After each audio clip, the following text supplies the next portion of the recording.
Yield not to temptation, for yielding is sin. Each victory will help you some other to win. Fight manfully onward, dark passions subdue.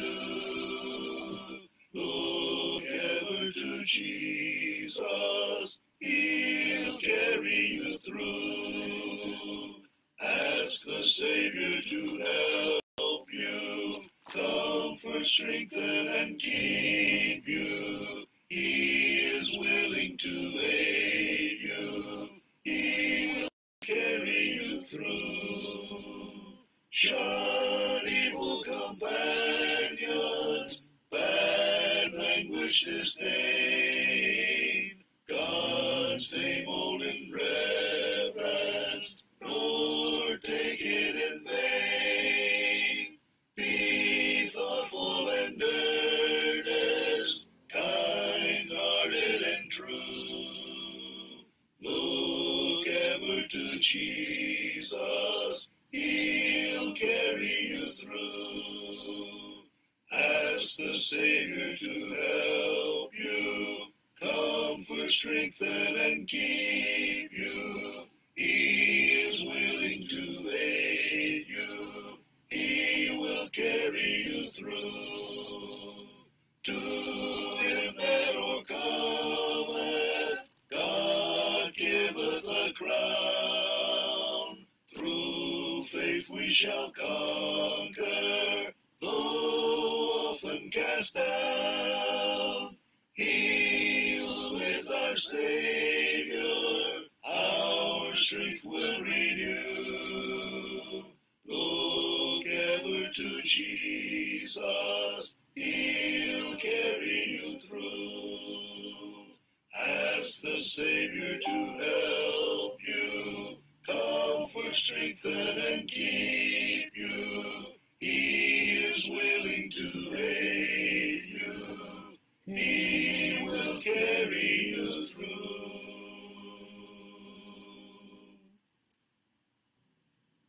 I am weak, but thou art strong. Jesus, keep me from all wrong.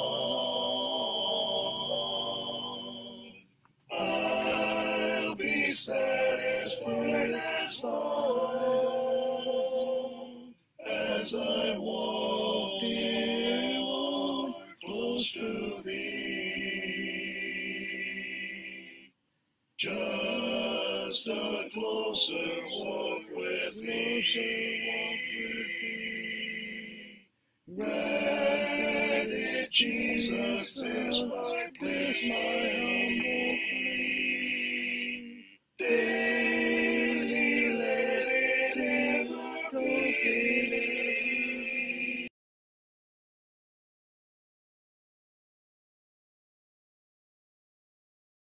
Just a closer, just a closer walk with thee. Through this world of toils and snares, if I falter, Lord, who cares? Who with me my burden shares? Let me walk close to thee. Just a closer walk with thee. Granted, Jesus, is my humble plea. Daily let it ever be. Just a closer, just a closer walk with thee. When my feeble life is o'er, time for me will be no more.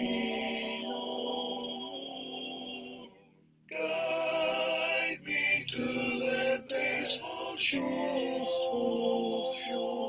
Let me walk, dear Lord, close to thee.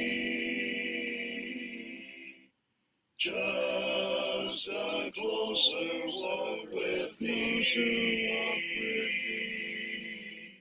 Granted, Jesus, this life is my humble plea.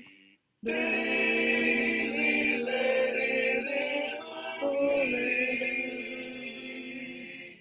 Just a closer, just a closer walk with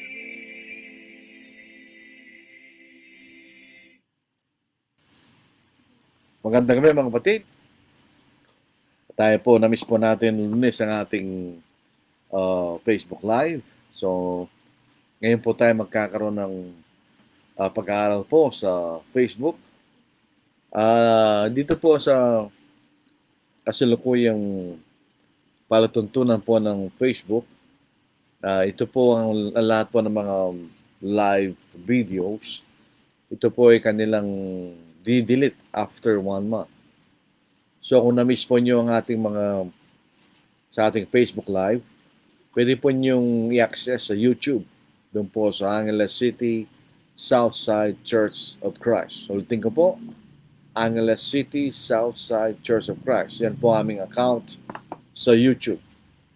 Ngayon kung gusto po nyong makisamba sa amin o makipagpuri sa Diyos sa araw po ng linggo, alas 9 ng umaga, o 4:30 in the afternoon, doon po sa Bukado Road, Trinidad Village, Angeles City. Sa likod po ng Panings, Butong Pakwan. Wala pong wala pong advertisement po yan. Yun lang po talaga yun. Sa likod po ng Panings, Butong Pakwan. Malapit sa SM Save More. Doon po sa lugar na yun. Ano po? You're welcome na sumama po sa aming pag-aaral at pagpupuri sa Diyos. So sa gabing ito, pinagpapatuloy natin ng ating serye. Nakalimutan natin bumati po sa ating mga kakabsat na ibang gabi kada kay amin kakabsat. Sa ating mga kaigsuunan, maayong gabi sa inyong tanan na igsuon. Sa ating mga kapatid sa may Bicol region, Diyos manahin ang banggi sa Induga Boss. Sa ating mga taga-Pangasinan, mga kapatid, kaibigan, masanto siya labi, at si kayo namin. Sa mga taga-Carabao Island, maayong gabi sa tanan. At mula po dito sa amin, ay papingi, kaya ko nga. Ito po ang kasaysayan ng conversion of the Corinthians.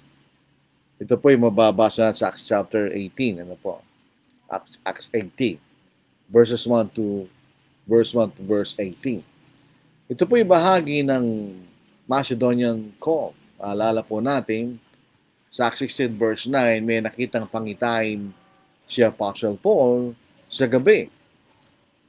And a vision appeared to Paul in the night. A man of Macedonia stood and pleaded with him, saying, "Come over to Macedonia and help us." Now after he had seen the vision, immediately we sought to go to Macedonia, concluding that the Lord had called us to preach the gospel to them. So makikita natin nang sila po'y nasa lugar ng Troas at meron silang plano mag-aral sa Asia, sa lugar po ng Ephesus, Antioch, Pisidia, etc. Nakita, may pangitain na nakita si Apostle Paul sa gabi. At meron siyang tao na taga-Macedonia. Siguro yung suot po niya ay suot ng mga tao taga-Macedonia. At nakikiusap sa kanya, pumunta ka sa Macedonia at tulungan mo kami. At that time, yung pa mga vision ay mga spiritual vision. Ito po ay mga miraculous vision. Ito mga panaginip nila ay may kahulugan. Katulad po rito, ang kahulugan ay inuutusan ng Diyos, ng Espiritu Santo ang sina Apostle Paul at Silas na pumunta sa Macedonia, doon sila mangaral instead na sa Asia. Yung sa ikatlong missionary tour ni Paul, doon po sila nangaral sa Asia. Pero sa second missionary tour, nilampasan po nila ng Asia at dumiretso sila sa Macedonia. Mula po sa lugar ng Troas, sa Asia, sila pumunta sa Macedonia. Ang kailang pinuntahan ay ang Philippi, tas Thessalonica o Thessalonica, na sa may Berea, Yung po mga Hudyo ron ay mas mararangal kaysa sa mga taga-Thessalonica na tinanggap nilang salita na may kagalakan at sinisihas at araw-araw mga kasulatan kung tunay nga mga bagay na ito. And from Berea, sila po tumuloy sa Athens, Acts 17, and eventually sa Corinth. Siya pumunta sa Corinth. At ito po ang distansya po ng Athens sa Corinth ay 83 kilometers. Less than 100 kilometers ang distansya po ng Athens sa Corinth. Hindi natin alam kung gaano kalayo yan sa panahon ni na Apostle Paul. Sa modern context, malapit lang po yan. Maaari nung panahon na yon dahil sa bagal ng transportation, baka malayo po yun. So, galing po sa Athens, nangaral po sa Athens, sa 18 verse 1 ng Acts, after these things, Paul departed from Athens and went to Corinth. So, pagkatapos po niyang mangaral sa templo ng mga Diyos-Diyosan sa Athens, sa Mars Hill, siya dumiretso sa Corinth. Yung po makikita natin kasaysayan. Siya pumunta sa lugar ng Corinth. Ang mga taga-Corinthians, sila po'y mayayaman. They're prosperous. Ito pong syudad na ito ay very prosperous. And yung church doon, at ang mga tao doon, yung church later on, pati yung mga tao ay mga mayayaman. Kaya nga po yung mga Corinto, the Corinthian church ay isang mayamang church. Ano po? Compared sa ibang iglesia sa Macedonia na hindi ganun kayaman po. So ito'y mayaman. Dito natin makikita ang karunungan ng Diyos na gumagawa. Maalala po natin during the Babylonian Empire, ang Israel po ay, ang bansang Judah ay naging alipin sa lupain ng Babylon for 70 years. And later on po, nung sila ay pinayagan ng bumalik ng Diyos, hindi lahat ay nakabalik. Yung lang remnant ang nakabalik. At nagsimulang muli sa Israel. Karamihan po rito ay mga taga-Judah. Doon po nanggaling ang salitang Jew, meaning from Judah. Dahil majority po ng bumalik ay taga-Judah. Although mayroon pa rin mga ilang-ilang, siyempre, mga ibang lahi, katulad ni Paul, hindi naman siya taga-Judah. So, ganyan po, bakit hindi sila lahat bumalik? Meron maaaring sila nagsisi, pero maaaring sila nagstay doon dahil doon sila pinanganak. Ito po ay karunungan ng Diyos. Itong mga Hudyo na hindi bumalik sa Israel, later on, sila naging nucleus sa pangangaral ng Ebanghelyo. The descendants of those people who did not return to the land of Israel became the nucleus of the preaching of the gospel later on. Yung makikita natin. This is clearly shown in the case of Corinth, as well as in the day of Pentecost. Doon po sa panahon po ng Pentecost, ito yung mga Hudyo, karamihan doon na hindi taga-Israel. Sila galing sa lahat ng bansa sa ilalim ng langit. So ito yung mga descendants ng mga Hudyo na hindi bumalik sa Israel after the Babylonian Empire. Yung makikita natin. So, halimbawa, basahin natin sa Acts chapter 2, verses 1 to 11, o kahit na lang po sa unang bahagi, ano po. Sa verse 5. And there were dwelling in Jerusalem Jews, devout men from every nation under heaven. So, ito po ay Feast of the Pentecost. Ito po ay conclusion ng Feast of the Weeks, 7 consecutive week, na sila po ay merong feast. On the 50th day, yan ang day of Pentecost, meaning 50th. At yan po yung araw ng linggo. So doon makikita natin, yung mga Hudyo na hindi bumalik sa Israel, yung kailang mga naging descendants, sila po ang mga inaralan sa araw ng Pentecost. Maliban po yung mga Hudyo na taga Jerusalem. Nung si Pablo po ay pumunta sa Iconium, doon sa kanyang unang pangangaral, first missionary tour, makikita natin. Ganon din po ang ginawa ni Apostle Paul. Basahin natin. Now, it happened in Iconium that they went together to the synagogue of the Jews, and so spoke that a great multitude, both of the Jews and of all the Greeks, believed. So, sila nangaral palagi sa mga sinagoga ng mga Hudyo. So, in other words, ang unang pagpupunta ni Pablo sa lupain ng mga Gentiles, siya yung unang pupunta sa mga lugar ng mga Hudyo. Siyempre, sapagkat siya isang Hudyo. Yan, natural lamang po yung kung kay isang Hudyo at ang nangangaral isang Hudyo, mas madaling mangaral dahil kayo magkapareho yung mga Hudyo. Nung siya pumunta sa Lystra and Derbe, ganoon din po. Ang pinupunta nila yung mga sinagoga ng mga Hudyo. Basahin natin sa Acts 16:1-3. Then he came to Derbe and Lystra, and behold, a certain disciple was there, named Timothy, the son of a certain Jewish woman who believed, but his father was Greek. He was well spoken of by the brethren who were at Lystra and Iconium. Paul wanted to have him go on with him, and he took him and circumcised him, because of the Jews who were in the region, for they all knew that his father was Greek. So bakit niya tinulad si Timothy? Dahil sila yung mangangaral sa mga lugar ng mga Hudyo. At kung ikaw po ay hindi tuloy, hindi sila makikisama sa iyo.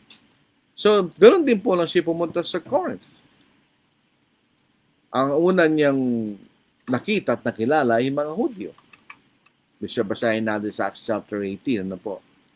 Dito sa verse 2 and verse 3.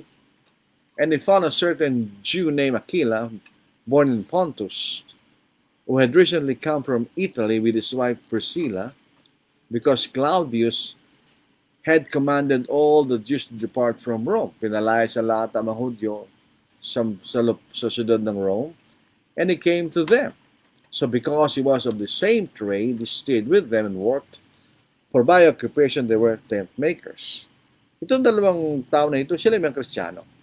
Galing po sila sa Rome. Natagpuan niya roon ng isang Hudyo ng pangalan na Aquila, isang lalaking tubong Ponto na kararating pa lamang mula sa Italia, kasama si Priscilla na kanyang asawa, sapagkat ipinagutos si Claudio ng lahat ng Hudyo ay umalis sa Roma.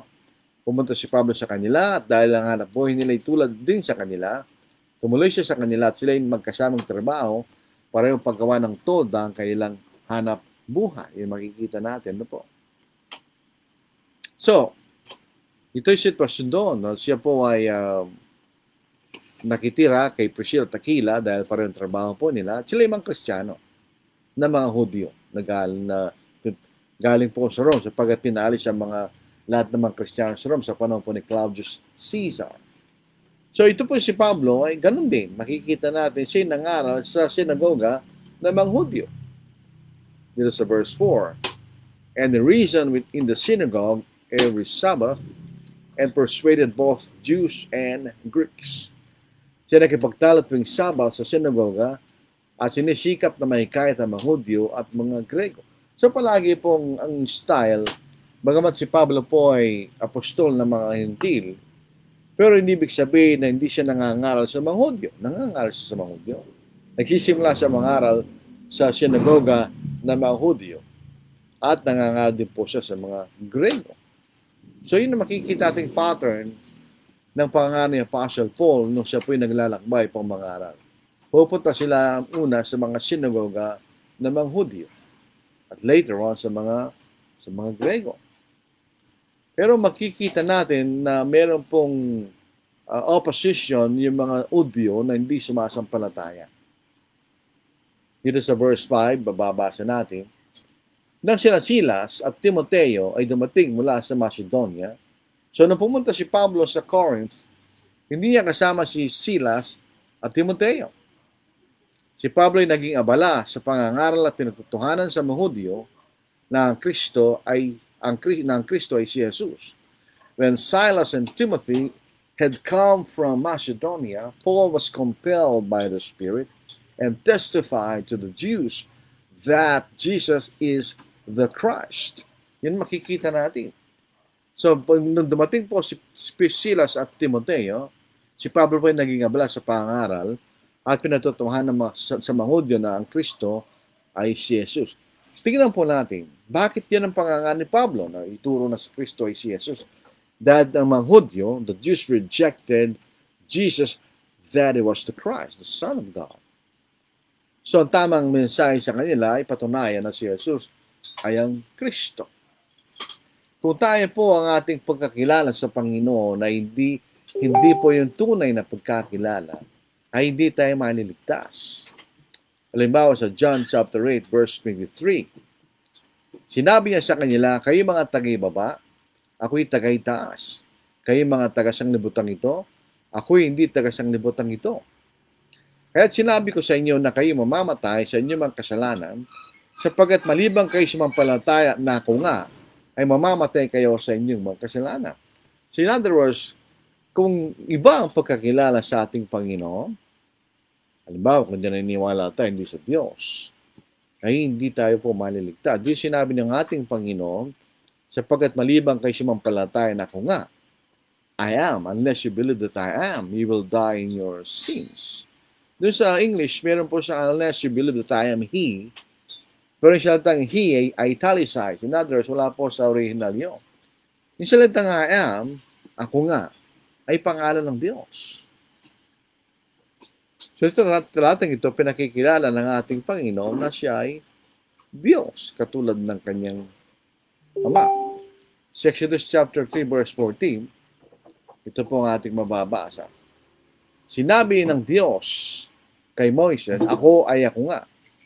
At kanyang sinabi ganito, sabihin mo sa mga anak ni Israel, sinugo ko sa inyo ni ako nga. So, ibig sabihin, kung siya ay anak ng Diyos, ibig sabihin siya ay Diyos.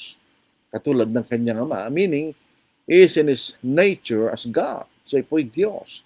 Siya ay anak ng Diyos sapagkat siya ay Diyos. So, yun ang pinangalan ni Pablo sa mga Hudyo. Yun dapat nilang paniwalaan ng ating Panginoon ay ang Kristo. Sapagkat tinakwil nila ng Panginoon nang siya magpakilala na siya ang anak ng Diyos.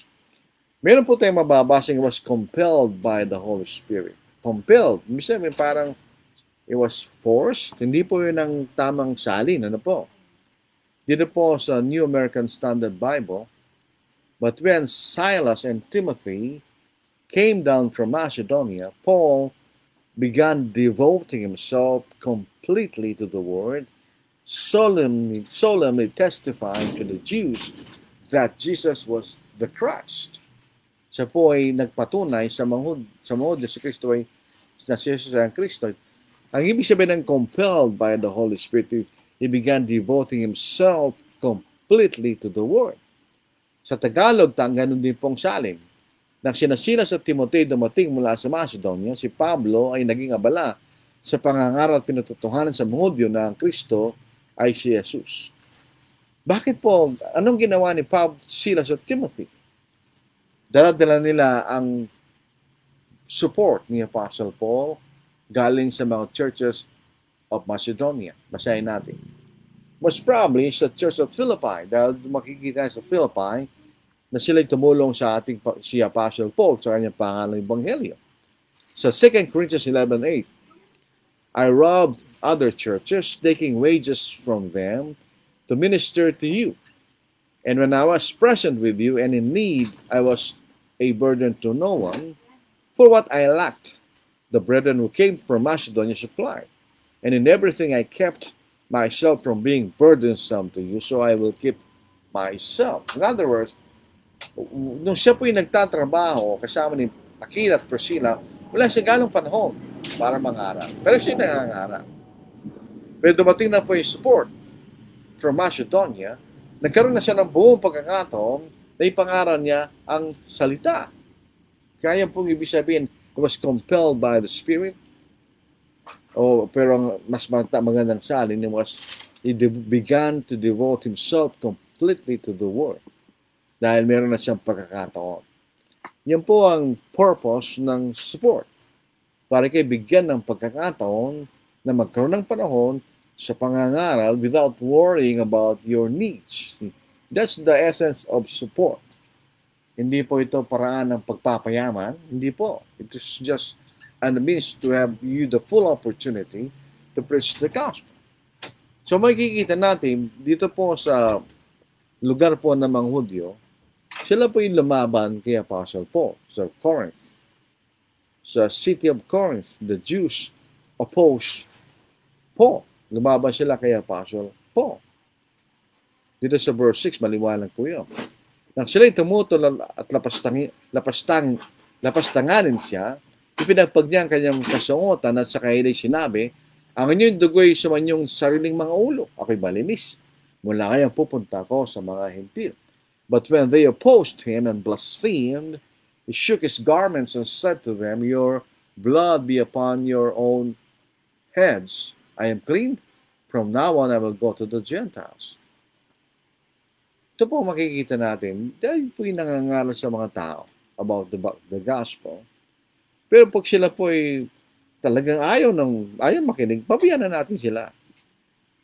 Kaya tulad ni Apostle Paul, yung mga Hudyo sa Corinth, ayaw nila makinig kay Apostle Paul, at tumututok sila at nilalapastahan nila si Apostle Paul, umalis siya roon at siya'y pumunta sa mga hentil. But when they opposed him and blasphemed, he shook his garments and said to them, your blood be upon your own heads. I am clean. From now on, I will go to the Gentiles. So siya po'y pumunta sa lugar ng Gentiles. Ito'y sa lugar lamang ng Corinth. In other words, iniwanan niya yung mga Hudyo sa Corinth kapag di man sila naniniwala at pumunta siya sa ibang lugar sa Corinth para mangaral sa mga Gentile. Alam po natin, di po ito widespread at Corinth lamang sapagkat sa ibang lugar, si Pablo po ay nagpatuloy sa pangaral sa mga Hudyo. Nung siya makarating sa lugar ng Ephesus, dito sa Acts chapter 8 and verse 9, and he came to Ephesus and left them there, but he himself entered the synagogue and reasoned with the Jews. So, nangangaral pa rin siya sa mga Hudyo sa lugar ng Ephesus. Nang siya nasa lugar ng Antioch of Pisidia, during the first missionary tour, nung unang paglalakbay po ni Apostle Paul, ganun din ang ginawa niya. Sa Acts chapter 13 verse 4, then Paul and Barnabas grew bold and said, it was necessary that the word of God shall be spoken to you first. But since you reject it and judge yourself unworthy of everlasting life, behold, you turn to the Gentiles. Behold, you turn to the Gentiles. Sa lugar lang po ng Antioch of Pisidia. Interestingly, ano po ibig sabihin ng shook his garments? Pinagpag ang kanyang kasungot, na ibig sabihin, no? Para pag sinabi ng Apostle ng ating Panginoon during the limited commission, na pagka ang isang bahay ay ayaw tanggapin ang mga apostol sa pagpag nyo ang alikabok sa inyong mga paa kanya. So, ibig sabihin po nito, pag shake the garments, ibig sabihin, it is shaking the dust from his outer garment before leaving the synagogue was a dramatic gesture symbolizing his renunciation of the Jews in the synagogue. Sabihin nga, ito ay nagpapabigay ng simbolo na kanya itinakwil ng mga Hudyo sa sinagoga na yun. Sabi pa ni Apostle Paul, your blood be upon your heads. In other words, ginawa ko na aking responsibilidad sa inyo. Paano na kayo? Yun yung ibig sabihin, no? So yun ang circumstances sa Corinth nung nangaral po si Apostle Paul. May mga tao na naniniwala at may mga tao lumalaban, mga Hudyo, na lumalaban kay Apostle Paul sa pangangaral niya ng Ebanghelyo. Dito po ang simula ng, balik po tayo doon sa 18 verse 1. Si Pablo po, he supported himself at first. Pero tinanggap niya yung support galing sa Macedonia. So nagkaroon siya ng maraming panahon na mangaral po sa Corinth. So simula po ng church sa Corinth. Paano nagsimula ang church sa Corinth? Meron po dalang sulat si Pablo later on sa church at Corinth. Siya ang nagsimula sa iglesia sa Corinto. Nung pong sa yung mga Hudyo sa sinagoga ay tumututol ng mga lapastangan kay Apostle Paul, umalis siya doon. Kaya hindi na po siya mangangaral sa lugar ng mga Hudyo, sa lugar na yon. At siya pumunta sa ibang lugar. Dito po sa verse 7, at siya umalis doon at pumasok sa bahay ng isang nangangalang Tito Justo na sumasamba sa Diyos. Ang kanyang bahay katabi ng sinagoga. So hindi siya nangaral sa sinagoga. Siya nangaral sa bahay ni Tito Justo o Justus para na malapit sa katabi ng sinagoga. At si Crispo, ang pinuno ng sinagoga, ay nanampalataya sa Panginoon kasama ang kanyang buong sangbahayan at marami sa mga taga-Korinto dahil sa pagkikinig kay Pablo ay nanampalataya at nabautismuhan. Dito po sa paraan po ng kaligtasan, maraming naniniwala, majority ng mga denominations naniniwala na pag sumampalataya ka lamang, ligtas ka na. Na hindi totoo. Kasi ang sabi ng Panginoon sa Mark 16 verse 16, ang sumasampalataya at mabautismuhan ay maliligtas. Tatapot ang hindi sumasampalataya parusa. So dalawang aspect o elementong sinasabi doon, ang sumasampalataya at mabautismuhan. Ito ang ginawa ng mga tao sa Corinto, sila ay nanampalataya at nabautismuhan.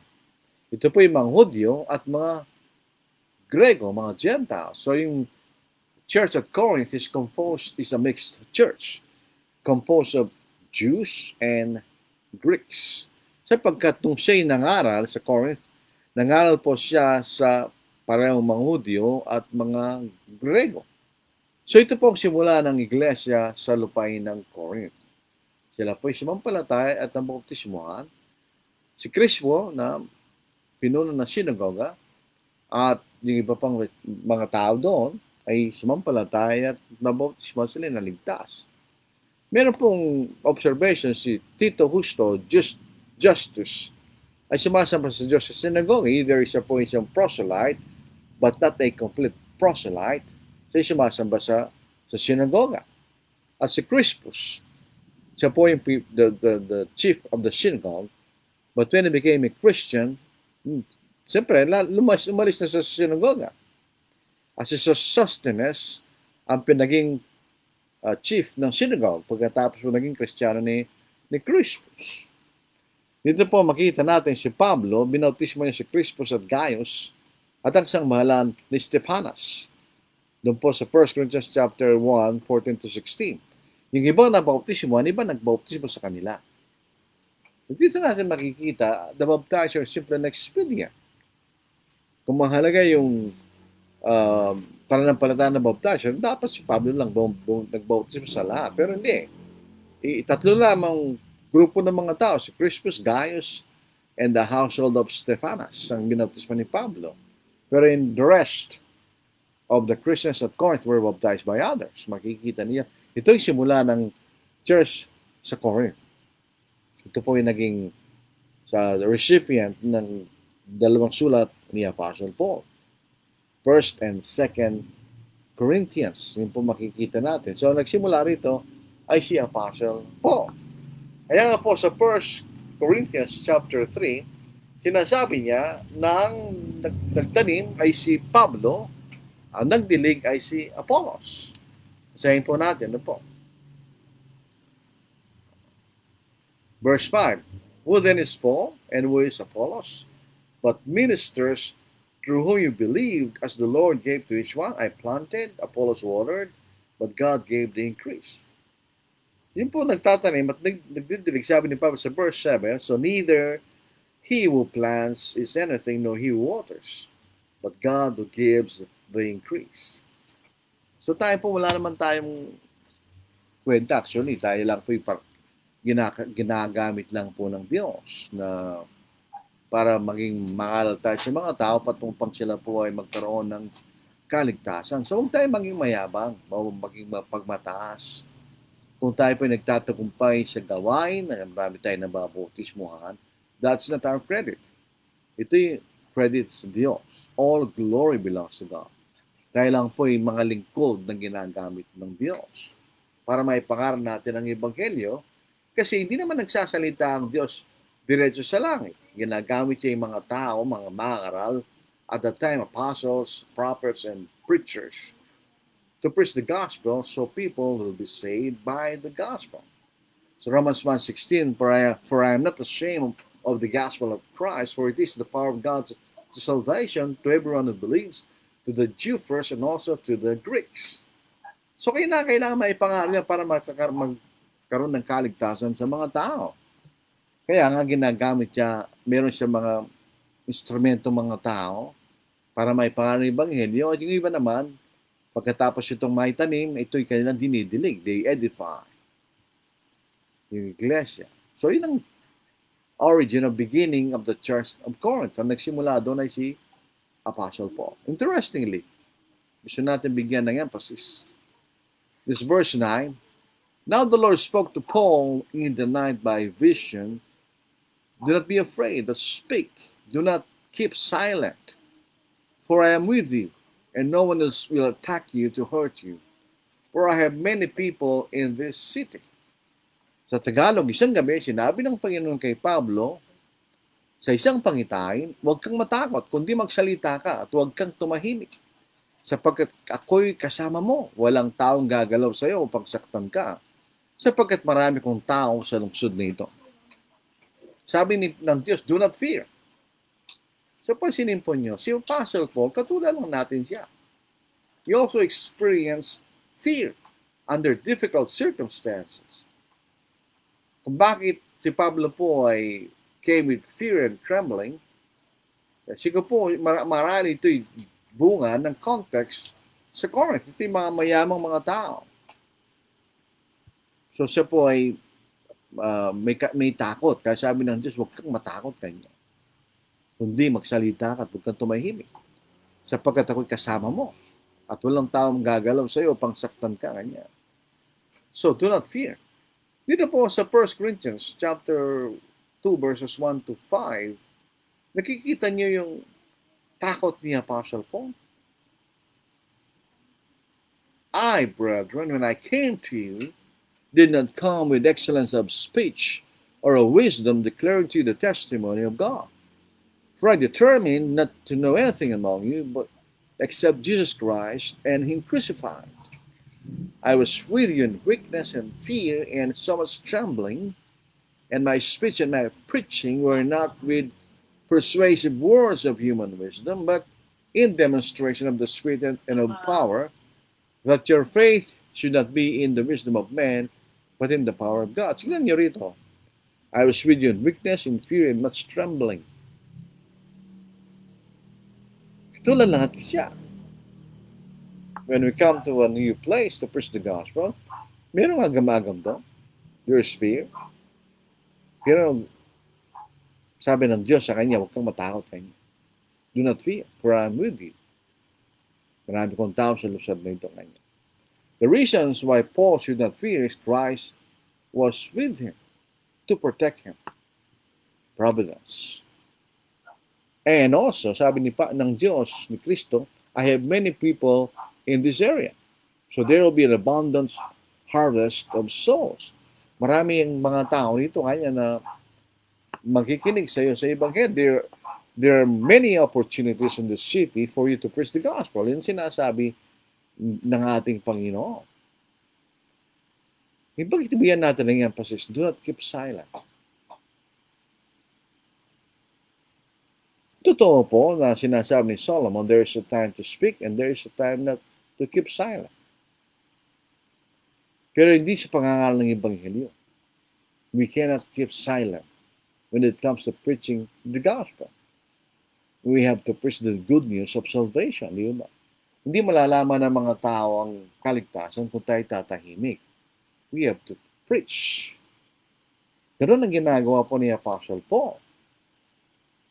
Silence is compromise.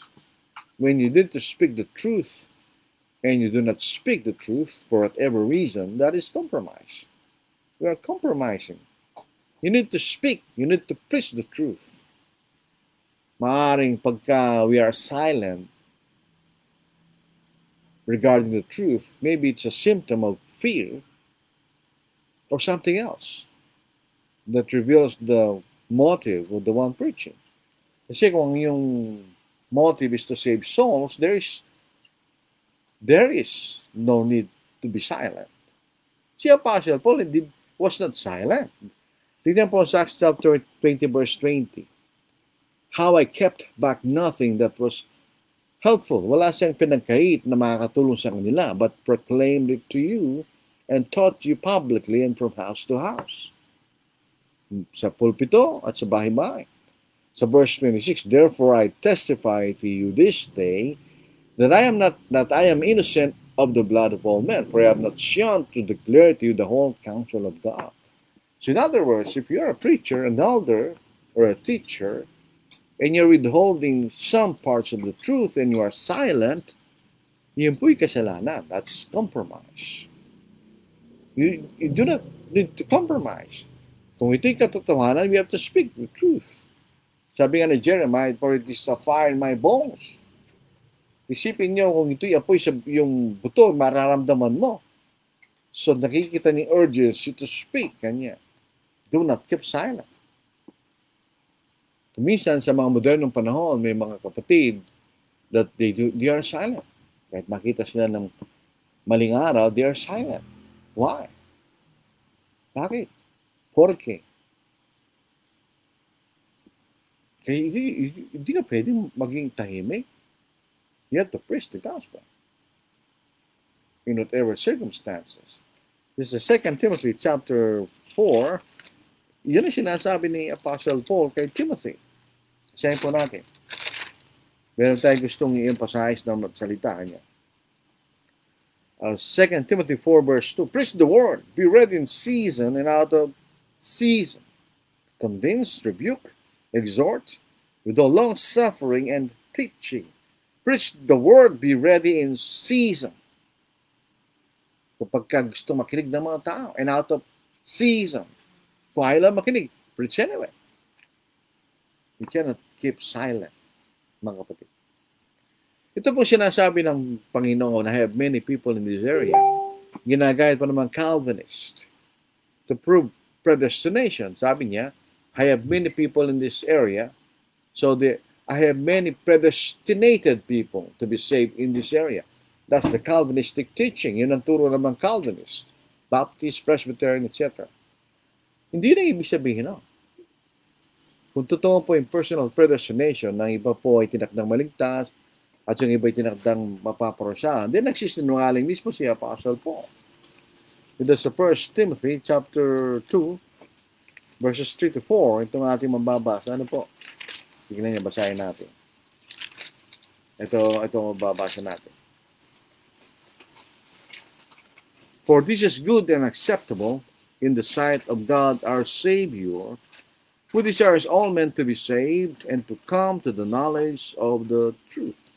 Ano sabi niya? Desires all men to be saved.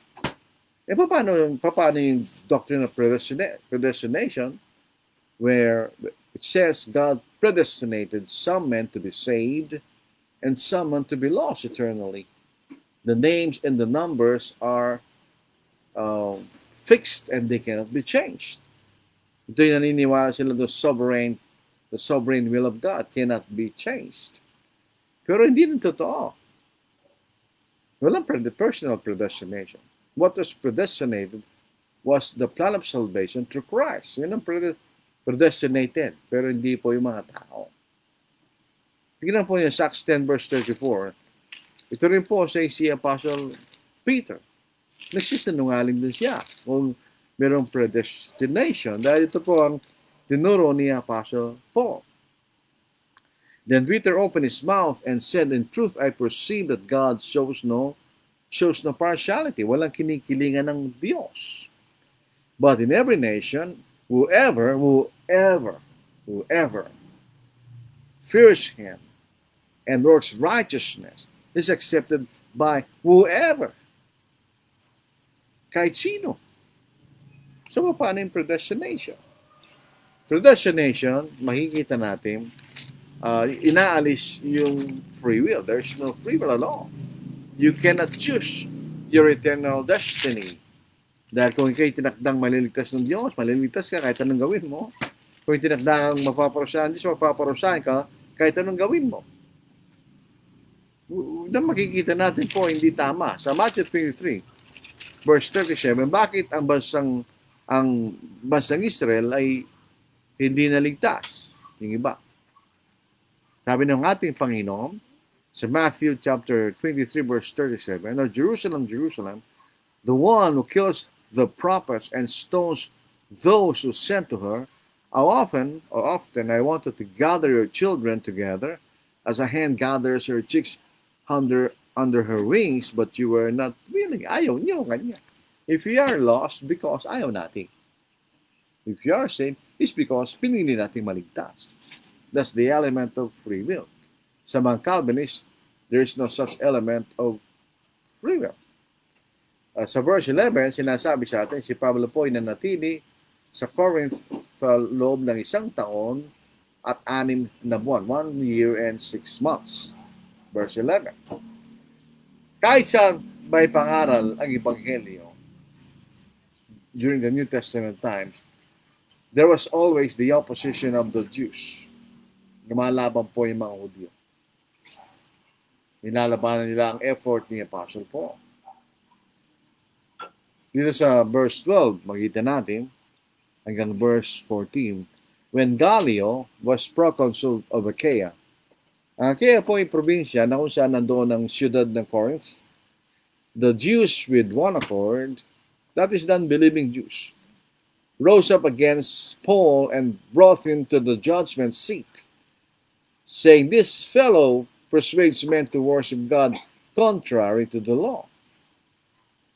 And when Paul was about to open his mouth para ipagtanggol ang sarili niya, Gallio said to the Jews, if it were a matter of wrongdoing or wicked crimes, O Jews, there would be reason why I should bear with you. But if it is a question of words and names and your own law, look it to yourself, for I do not want to be judged of such matters. Wala akong pakialam kanya kung ito ay naayos sa inyong sariling kautusan.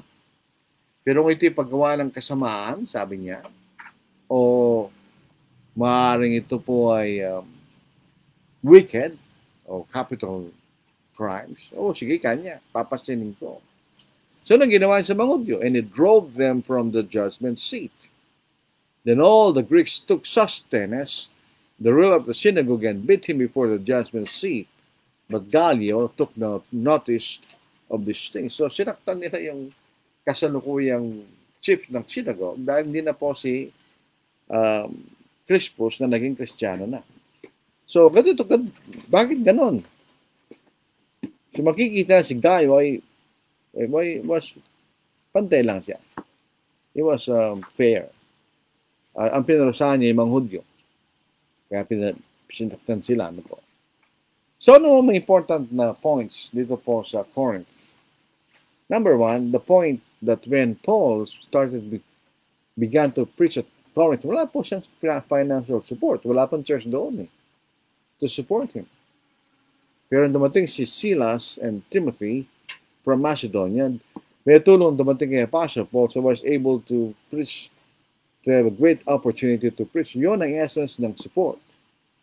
So that you will have the opportunity to preach without having to resort to secular work. Makita natin. Di ba? Minsan, we misunderstand the nature of support. Minsan, mga tao, I will support kami, I will preach if I have support. No, you preach whether you have support or not. God will take notice of your work, and by providence, will provide you support. Pero we do not preach in order to have support. Yun ay isang point, makita natin. A second point, maraming opposition sa pangaral ni Pablo, but pinangaral pa rin niya yung Ebanghelyo anywhere. Makikita natin. So, nakita rin po natin ang paraan ng kaligtasan at work at Corinth. Interestingly also, makita natin, you do not need to be silent when you preach the gospel.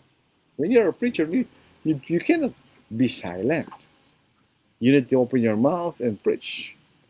If there is error, you need to open your mouth and rebuke the error. You cannot keep silent. Kasalanan po yun. That's compromise. Yun po yung point na makikita natin. So itong Corinth, ito po yung mayamang iglesia po ito. By dito po sa 2 Corinthians, makikita natin yun, sabihin ni Pablo, di ba? Compared to sa churches of Macedonia, na mga hirap na churches lamang sila. Except probably for Philippi o Pilipos, na tumutulong po kay Apostle Paul. So ito po yung circumstances surrounding the conversion of the Corinthians sa Acts chapter 18. Makikita rin natin susunod ay conversion of the Church of Ephesus. Ito po yung lahat po, ito yung mga sinimulan po ni Apostle Paul. So maraming salamat po mga kapatid sa inyong pagkikinig. Ano po?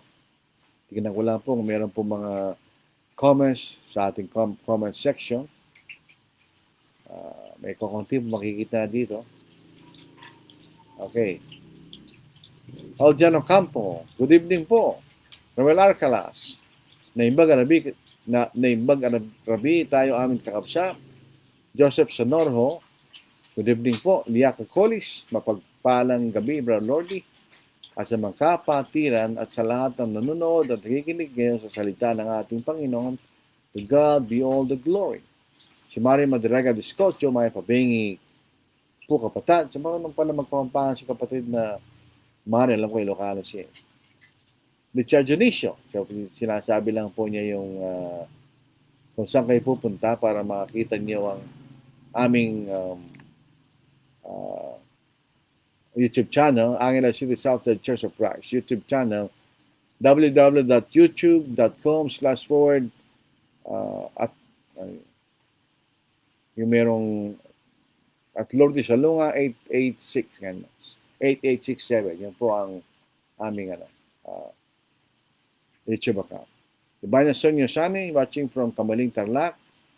Joseph Glenn Fiesta, good evening po, Brother Lodi, watching from Alcala, Pangasinan. Alam ko po, yung mga magulang ni Brother Joseph nasa Matalam, South Cotabato. Nakita ko sa live kanina, habang sila nag-drive. Jun Bautista, good evening. Sana po ay gumaling na si Brother Jun dahil nasa karamdaman. Si Melinda Disosenis, good evening po, Brother Lordy. Good evening din po sa mga kapatid. Maria Sarieta Manzanillo, good evening to all dear brethren. Rory Abscapili, good evening po. At si Mary Cherry David, at taga Santa Ana, Pampanga, member po ng Santa Ana Church of Christ. Good evening po sa lahat. Maraming salamat po sa inyong lahat, mga kapatid. Sa Biyernes po, magkakaroon tayong paksa na ating iaaral. Kung meron kayong requested na paksa, pwede naman po ay mag-request at ating pag-aaralan sa abot po ng inyong makakaya na po. Jesus walked the holy road to Calvary. Blood-stained each step that he made for me. My sin broke the nails in his hands and feet. And when he bowed his precious head, I know that there he knew me. I know he knows, he cares for me. He reached down his hand and he set me free. I don't understand it for a sinner like me, but I know that he loves everybody and me. There his mangled body Joseph gently laid, the silent dark tomb at close of day. The guard sealed the tomb, set a watch ere long. Mary, though broken-hearted, now would have to leave him alone. I know he knows, he cares for me. He reached out his hand and he set me free. I don't understand it for a sinner like me, but I know that he loves everybody and me. Angels there from glory roll the stone away. seek the living among the dead. He lives with the Father to reign above. I know my name is written there, it's been in Calvary's blood. I know He knows, He cares for me. He reached out His hand and He set me free. I don't understand it for a sinner like me, but I know that He loves everybody and me.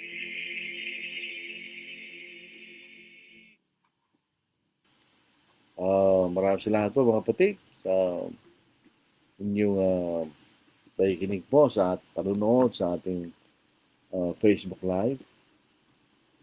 Mga tayo po ay hindi man nakikita karamihan sa atin. Pero sa pamagitan po ng pag-aana ito, ay sana po ay tayo ay at least na naradagan natin kaalaman sa salita po ng Diyos. Sana po sa ating dalangin, si Brother Rick Darasin na po, makakalal po ng Mabalacat City Church of Christ.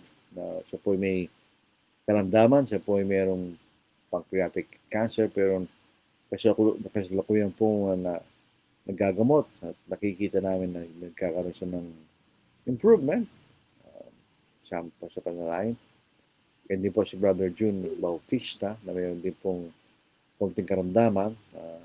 Siya po sa panalangin, pati po lahat ng mga kapatid na sa may karamdaman, kilala man natin sila hindi, siya po natin sa ating panalangin. So tayo po ay pagtatapos sa pamagitan ng isang maikling panalangin. Ang banal, lagi po kami ay tumatawag sa inyo, nagpapasalamat sa dakilang kaligtasan na inyong ginawad sa amin sa pamagitan ng aming Panginoon Jesucristo na sa po ay iniwan niyang kalalatihan sa langit, nakitulad po sa amin bilang isang tao, naging masunurin hanggang sa kamatayan sa krus, magkaroon lang po kami ng kaligtasan. Siya na buhay na maguli para patunayan na siya ang Kristo na sinugo ng Panginoon ng Diyos.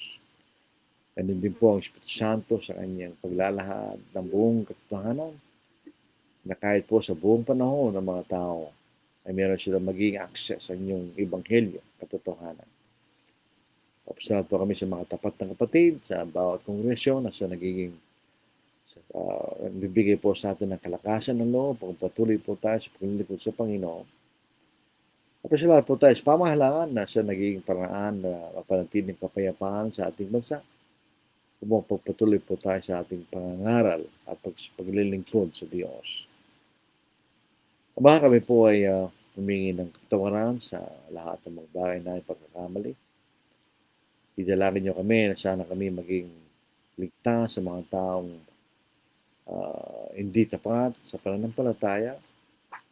Test na kami sa panganib, ba kayo naglalakbay pang may pangalang Ebanghelyo Diyos. Sana po sa mga susunod na araw ay patuloy pa rin ang inyong biyaya sa amin. At sana po kami ay maging matatag sa aming pananampalataya. Ang lahat ng mga tiyan dinadalan sa dakilang pangalan sa Kristo. Amen. Sa prayers po, Lord willing, sama tayo ulit mga kapatid. So maraming salamat po. Mag-ingat po tayo. God bless.